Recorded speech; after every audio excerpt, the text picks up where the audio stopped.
bác. Đấy. Anh không được. Này thằng chưa chơi đi.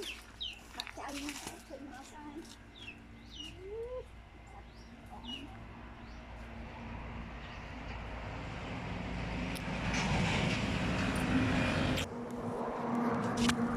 Bà bông ô này cứ chụp lại là một bông ô này thông thông bằng ten bà bây giờ bẹt đất của hai lời này Thằng thường nó mơ thì chân.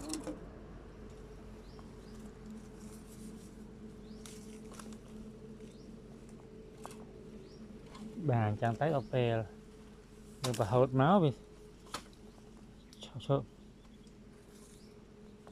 thì cái lọc bình